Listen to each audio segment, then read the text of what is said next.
5e édition du forum Investir en Afrique de Kintélé à Brazzaville.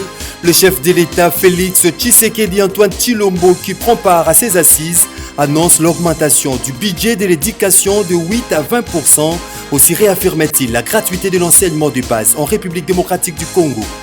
Les humilités parlementaires du député provincial élu de Lingwala Mike Mukebai ont été levées mardi par le bureau de l'Assemblée provinciale de Kinshasa, ce sur base de plusieurs plaintes déposées contre sa personne. Pour coups, blessures volontaires et extorsion de biens lors de la répression de manifestations contre les violences xénophobes en Afrique du Sud, l'Asbel Bomoko Pona Congo a déposé ce mercredi une plainte contre le général Silvano Kasongo. Les détails dans ce journal. Merci d'être très nombreux branchés sur Canal Congo Télévision pour vous informer, mesdames et messieurs, bonsoir. Vous le savez très bien que le gouvernement Ilunga Ilunkamba a été investi depuis le vendredi dernier. Les cérémonies de remise et reprise ont eu lieu lundi dans différents ministères. Mais qu'attendent les Congolais de ce premier gouvernement sous Félix Antoine Tshisekedi? Ce gouvernement composé majoritairement des membres du FCC. Votre rédaction vous propose ce papier signé Bonheur Nzinga. Récemment nommés après plusieurs attentes, ministres, ministres délégués et vice-ministres sont théoriquement devenus hommes d'État à l'issue des cérémonies de remise et reprise organisées dans différents ministères avec des promesses réalisables d'une part et mots et merveilles d'autre part, promis aux Congolais par le membre de ce gouvernement rajeuni à environ 80% par des compatriotes mis en épreuve car n'ayant jamais occupé de fonctions ministérielles au Congo démocratique. Publié le 28 août dernier, chapeauté par l'expérimenté Sylvestre Ilunga Ilunkamba, l'investiture de cet exécutif qui est intervenu après près de 8 mois de la prise du pouvoir par Félix Tshisekedi cite encore plein d'espoir aux Congolais et qui aspirent au changement dans divers domaines de la vie sociale. Après plus de 18 ans de calvaire sous Kabila, qui pour nombreux observateurs conserve encore une importante influence sur la vie politique congolaise, au nom du mystérieux accord conclu avec Tshisekedi. Kabila, qui a une écrasante majorité au Parlement et dont les membres occupent une bonne partie de ce gouvernement, sera-t-il content de voir Tshisekedi exceller dans le secteur où il a lamentablement échoué? Ces ministres travailleront-ils réellement au profit des Congolais, victimes de la situation d'ingouvernabilité pendant près de 2 décennies? Les compatriotes de l'Est de la République démocratique du Congo vivront-ils désormais dans la quiétude? L'eau et l'électricité, quasi inexistants, ne seront plus un casse-tête pour le Congolais. Le boire et le manger deviendront-ils réguliers pour ces peuples meurtris dont la faim s'est transformée depuis 2 années à une situation ordinaire alors que vivons dans un pays immensément riche? En tout cas, ces différentes questions regroupent in globo le défi qui attend ces premiers gouvernements sous l'ère Tshisekedi, dont le peuple constitue le socle de toute action politique, résumé par les fameux slogans du parti présidentiel, le peuple d'abord, inventé par le père de l'actuel président, Étienne Tshisekedi. Le slogan du reste lui rappelé lors de son investiture par le même peuple qui attend voir ce gouvernement s'inscrire dans cette logique à travers des réalisations concrètes et non des promesses fallacieuses. Aux ministres nommés, l'air est désormais au travail et doivent comprendre qu'ils sont au service de la République et non de leurs partis politiques ni regroupements qui les ont mandatés, car étant, depuis leur investiture, au service de la population et au-dessus de ces faits privés qui ne lient nullement l'État. Le peuple vous regarde. L'équipe gouvernementale investie le vendredi dernier est appelée au travail. Maître Joseph Ngoto, président de la jeunesse du mouvement de libération du Congo, estime qu'on ne peut rien attendre de ce gouvernement Ilunga Ilunkamba, car, dit-il, c'est un gouvernement qui n'est pas formé pour répondre aux attentes de la population. De son côté, Kouchi Nenganga Pachou, toujours du MLC, pense que c'est un gouvernement qui n'inspire pas confiance et risque même de maintenir la population dans une extrême pauvreté. Ils se sont exprimés au micro de Clarisse Seka et Fallon Mayoke.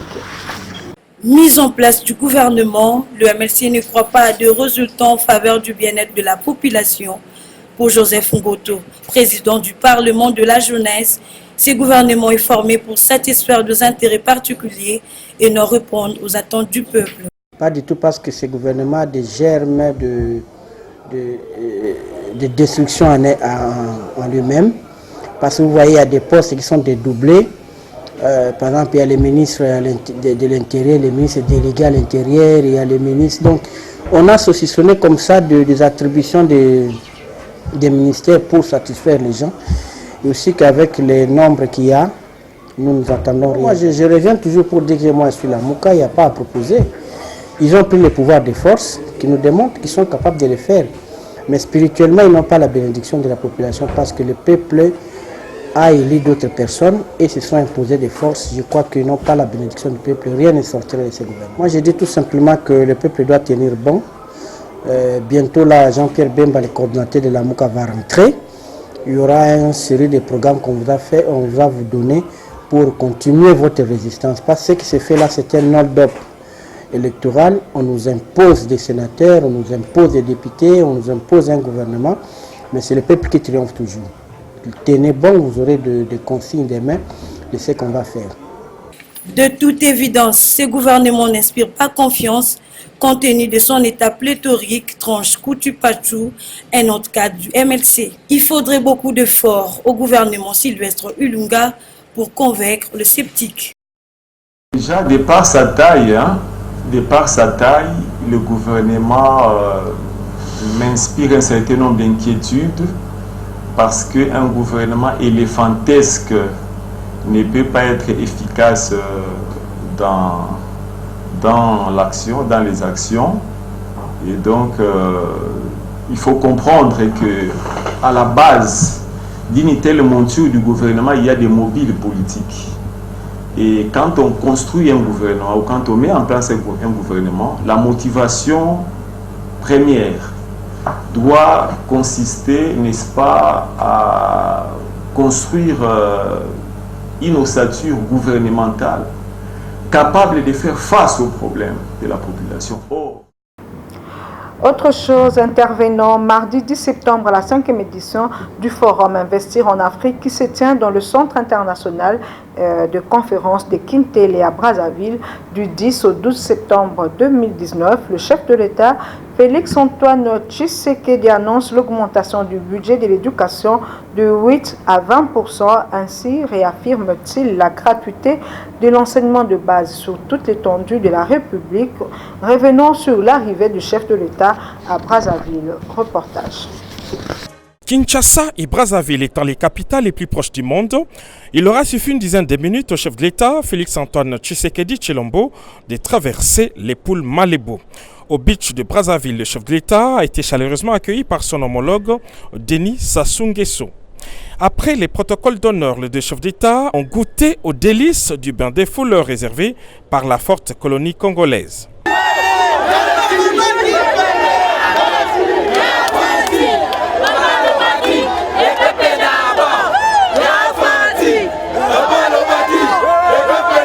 À la tête d'une forte délégation, le président de la République vient participer au forum économique Investir en Afrique.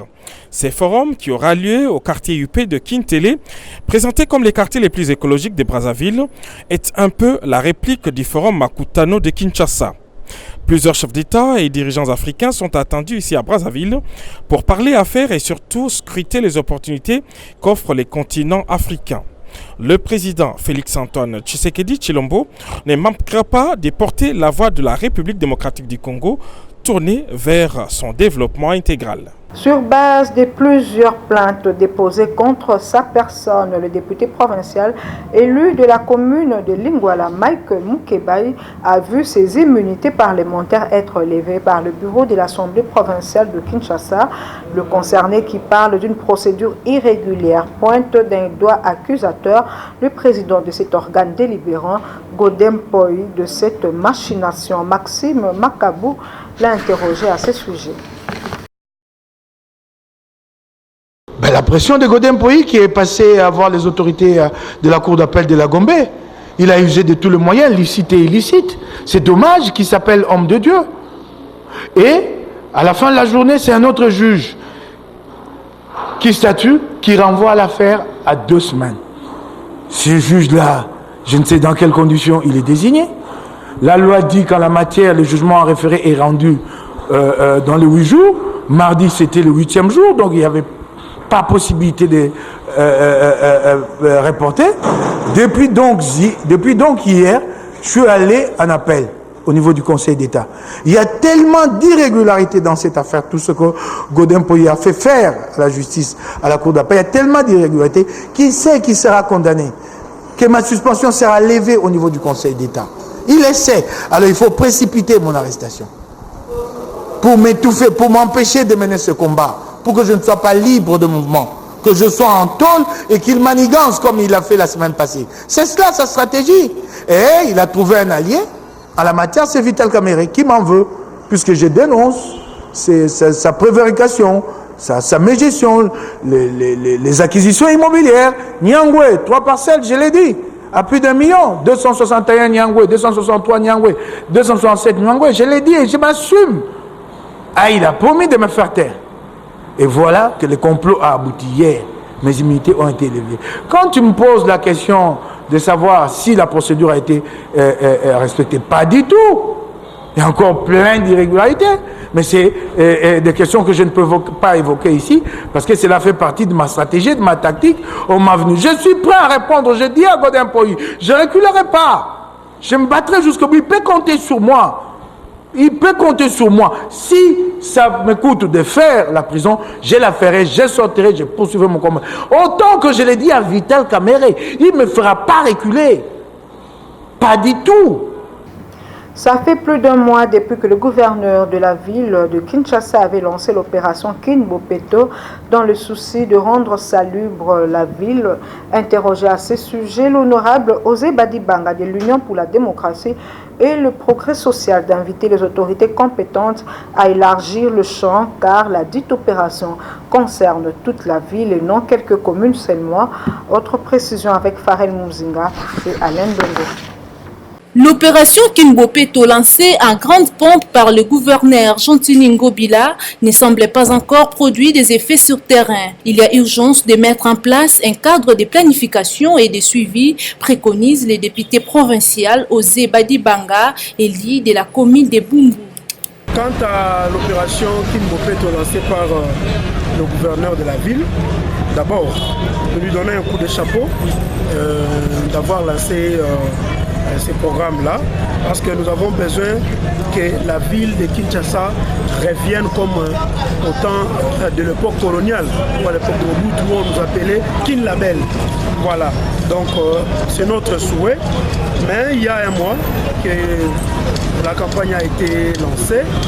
Jusque-là, nous savons que les choses sont en train d'évoluer, mais jusque-là, en tout cas, chez moi à Boum, il n'y a rien. Il n'y a rien, absolument rien, c'est zéro. Voilà. Et nous sommes en train de voir ça et là à la Gombe. Et j'avais vu aussi le ministre Tengelito vers Kitambo, tout ça. Il est en train de faire des efforts. Mais moi je vais dire une chose au gouverneur. La campagne qu'il a lancée, ça s'appelle Kin Bopeto et non Gombe Bopeto. Voilà. Et non Kitambo Bopeto, ça s'appelle Kin Bopeto. Depuis l'époque du gouverneur André Kimbuta, la commune de Bumbu n'a jamais bénéficié de l'opération de l'assainissement. Ça n'a jamais arrivé à la commune de Bumbu, encore moins la commune de Makala, encore moins la commune de Selembao et Ngaba non plus. C'est-à-dire la campagne qu'ils sont en train de lancer pour l'assainissement de la ville de Kinshasa se limite à la Gombe où les ambassadeurs passent, où les ministres passent. Nous voulons que cette campagne-là, pour que ça ait vraiment un ampleur, que ça descende vers le banlieue. La campagne s'appelle Kin Bopeto et non Gombe Bopeto ou Kitambo Bopeto. Dans un autre registre, le commissaire divisionnaire adjoint de la police nationale congolaise, le général Silvano Kassongo, a eu une séance de travail le mardi dernier avec les membres de l'association des chauffeurs du Congo, conduite par son président Jean Mutombo. Le but étant de discuter sur certaines mesures dont la police va mettre en place en vue de bien réguler la circulation et éviter les dérapages entre les conducteurs commis au transport en commun et les agents de la police de circulation routière. Dadi Louindamo, Yves Lechonguet signe ce reportage. C'est une rencontre qui a mis autour d'une même table le commissariat provincial de la police ville de Kinshasa et le membre de l'association de chauffeurs du Congo. En toile de fond, la situation générale des cas d'enlèvement signalés à Kinshasa dans des taxis communément appelés catch et des cas de comportement désobligeant de certains agents de l'ordre. Ainsi, le général Silvano Kasongo, tout en condamnant les dérapages de certains policiers, accorde un ultimatum d'une semaine pour que tout véhicule taxi teinté soit mis hors circulation. Nous savons que le policier a des défauts, surtout celui de la PCR, la main tendue qu'on a toujours décriée, la tracasserie et autres, mais cela ne permet pas au chauffeur de manquer du respect à l'agent de l'ordre. Le chauffeur, lui, il a aussi des devoirs. Il ne respecte pas le code de la route.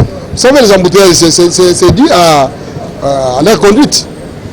Ils n'ont pas de permis de conduire, ils n'ont pas de documents, ils conduisent en état d'ivresse.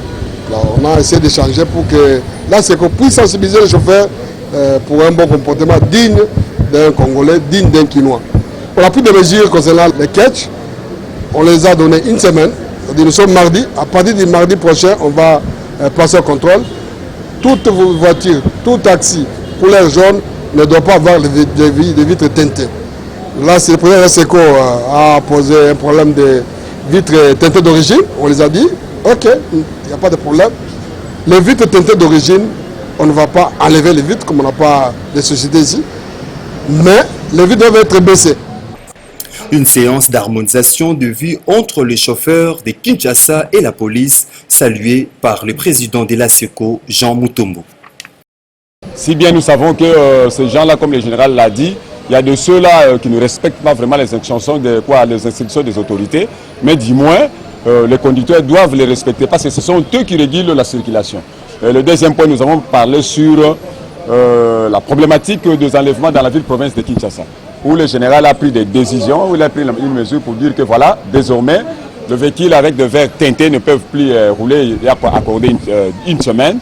Et nous avons demandé pour dire que le véhicule teinté avec des vitres fumées d'origine, c'est à partir du fabricant. Nous avons tenu beaucoup de réunions à ce sujet et le général nous a accordé, si vous avez une voiture avec des vitres teintées d'origine, et quand vous êtes en train de travailler, vous devez baisser les glaces. Donc vous baissez les glaces et vous roulez.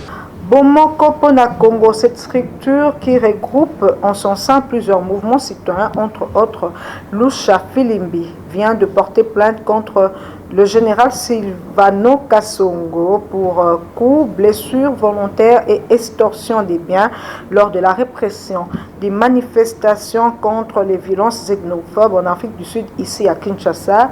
Suivez le chargé de communication de cette structure, Amédée Delot, dans ses propos recueillis par Maya Yamate. Nous portons plainte parce que nous estimons que c'est injuste que les policiers traitent les manifestants pacifiques de cette manière-là.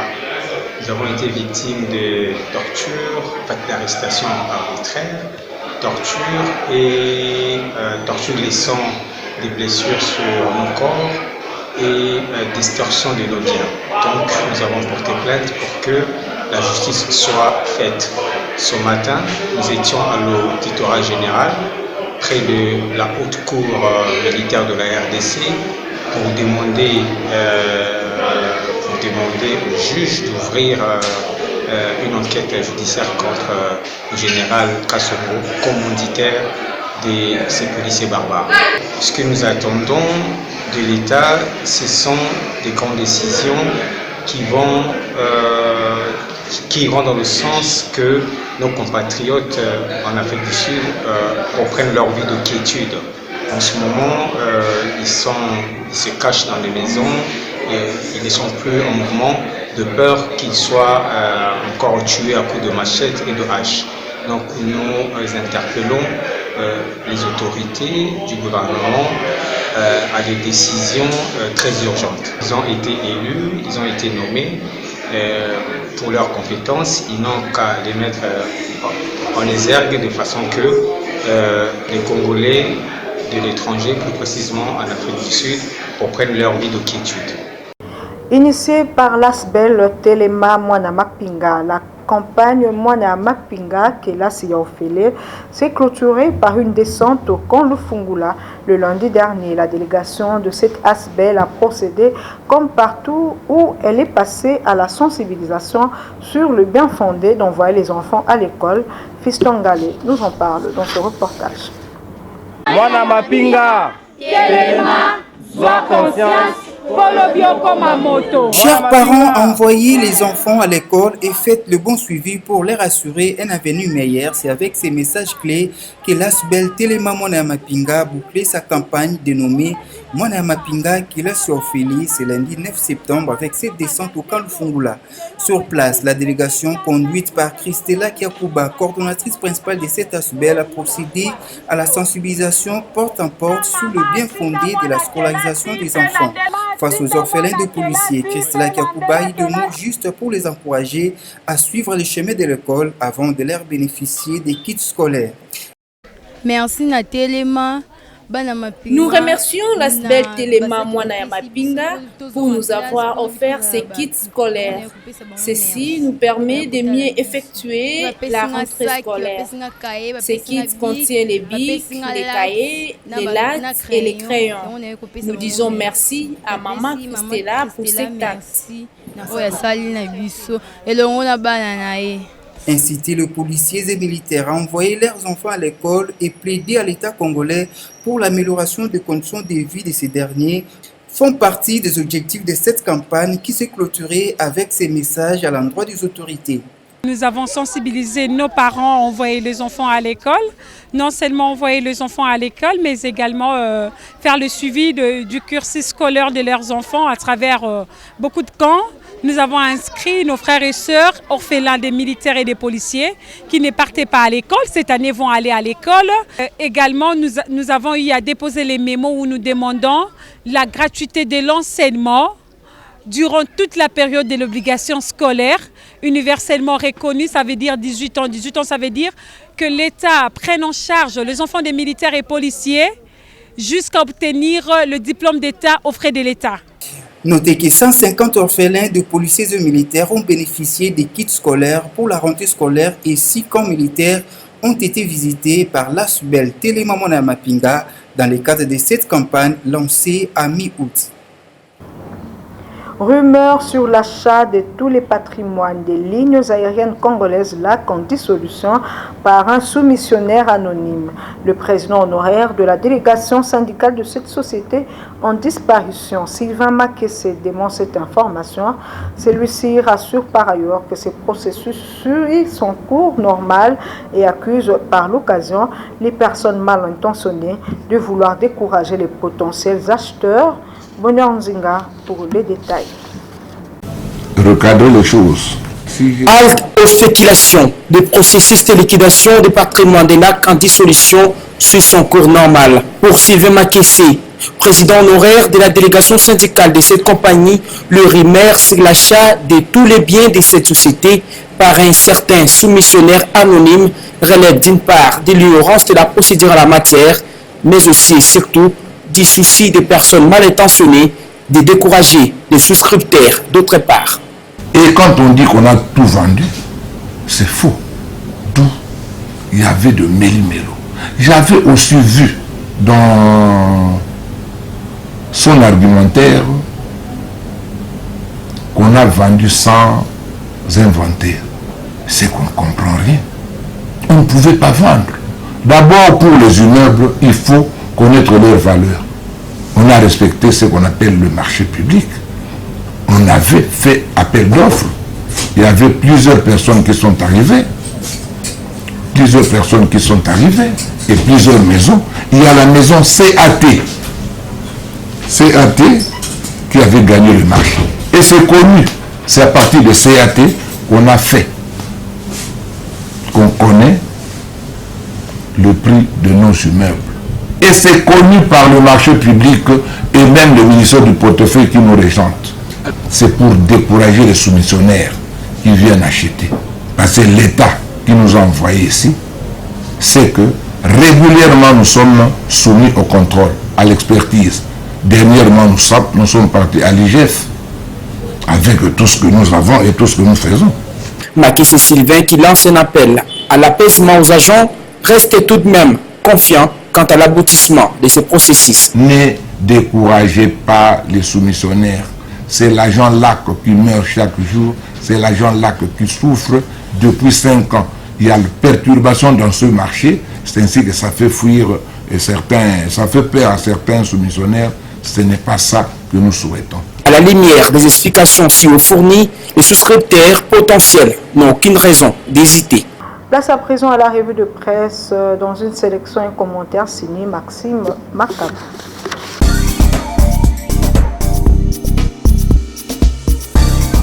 Bienvenue à cette revue de presse qui s'ouvre avec ses titres en vitrine du Forum des As. Au Forum Investir en Afrique de Brazzaville, Félix Tshisekedi annonce l'augmentation du budget de l'éducation de 8 à 20%. À en croire les quotidiens, les dépenses de l'éducation passeront de 8% à près de 20% dans le nouveau budget de la République démocratique du Congo. C'est du moins ce qu'a déclaré mercredi le président Félix Tshisekedi, réaffirmant la gratuité de l'enseignement depuis la rentrée scolaire du 2 septembre dernier. Pendant ces temps, le nouvel observateur évoque les conséquences des violences xénophobes en Afrique du Sud et rapporte qu'une délégation d'officiels congolais attendue en Afrique du Sud. Cette délégation, renseigne-t-il, cherchera à en savoir un peu plus sur les sorts des Congolais qui ont été victimes de ces violences xénophobes des types moyenâgeux que connaît l'Afrique du Sud. Atou Matubwana et Justin Luemba à Makala, c'est ce qu'on peut lire en manchette de l'objectif. La nouvelle est tombée comme un couperet, indique le journal. Atou Matubwana et Justin Luemba, respectivement anciens gouverneurs ou vice-gouverneurs du Congo central, ont été transférés à la prison centrale de Makala après avoir subi un interrogatoire pendant plusieurs heures. Congo Nouveau qui boucle ce point des journaux fait écho du dossier serveur logé au Rwanda et note en sa vitrine Eliezer Tambwe rencontre les DG de la SCPT.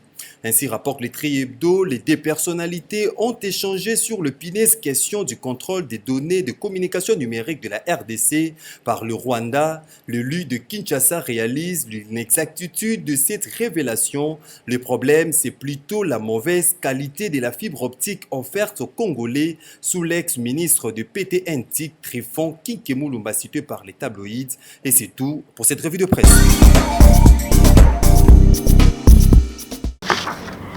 Et voilà, mesdames et messieurs, c'est par là que s'achève complètement cette grande édition du journal sur Canal Congo Télévision. Merci de l'avoir suivi. Au revoir.